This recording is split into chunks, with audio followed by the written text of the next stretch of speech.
ধর্ম বর্ণ নির্বিশেষে মানুষের এই পৃথিবীতে খালি হাতে আসে।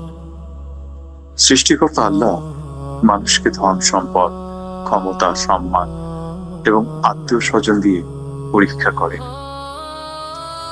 কেউ সেই নিয়ামত শুধু নিজের সুখ শান্তি আর ভোগ বিলাসের জন্য ব্যয় করে। ক্ষমতার অহংকারে অন্ধ হয়ে যায়, সত্যকে মিথ্যার আড়ালে ঢেকে ফেলে, অন্যের সম্পদ দখল করে, অত্যাচার নির্যাতন চালায়, খুন খারাপি ব্যভিচার সহ এমন কোনো হীন কাজ নেই যা করতে সে দ্বিধা করে। অথচ আরেকদল মানুষ আছে যারা আল্লাহর দেওয়া সম্পদ মানুষের কল্যাণে ব্যয় করে, অসহায়ের পাশে দাঁড়ায়, পরোপকার করে, ন্যায় ও সত্যের পথে চলার চেষ্টা করে। তাদের প্রতি আল্লাহ সন্তুষ্ট হন, তাদের জীবন হয়ে ওঠে কল্যাণ।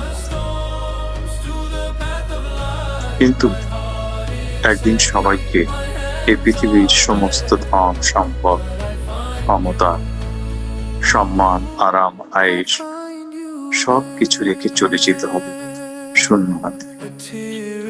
যেভাবে এসেছিল সেভাবে। একদিন মাটির বুকে হবে শেষ ঠিকানা। যে দেহ নিয়ে ছিল এত অহংকার, সেই দেহই একসময় মাটির সঙ্গে মিশে যাবে, পোকামাকড়ের খাদ্যে পরিণত। তখন কোথায় থাকবে সেই ক্ষমতার দাপট? কোথায় থাকবে সম্পদের অহংকার? কোথায় থাকবে লোকবল, অনুসারী আর আত্মীয় স্বজন? মনে রাখবেন, পৃথিবীর মানুষ আপনার সম্পদকে নয়, আপনার ব্যবহারকে মনে রাখে, আপনার পথ পদক্ষেপকে নয়, আপনার মানবিকতাকে স্মরণ করে। আপনার আচার আচরণ, আপনার ভালোবাসা, আপনার উপকার, এগুলোই মানুষের হৃদয়ে বেঁচে থাকে। একদিন আপনাকে এই পৃথিবীর সকল হিসাবের জবাব দিতে হবে।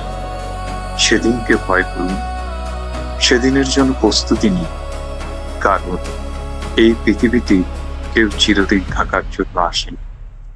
একদিন সবাইকে বিদায় নিতে হবে। সেদিন আপনার সৎকর্ম, আপনার সুন্দর ব্যবহার, মানুষের ভালোবাসা এবং আন্তরিক দোয়াই আপনার পক্ষে সাক্ষ্য দেবে, আল্লাহর রহমত লাভের মাধ্যম হবে।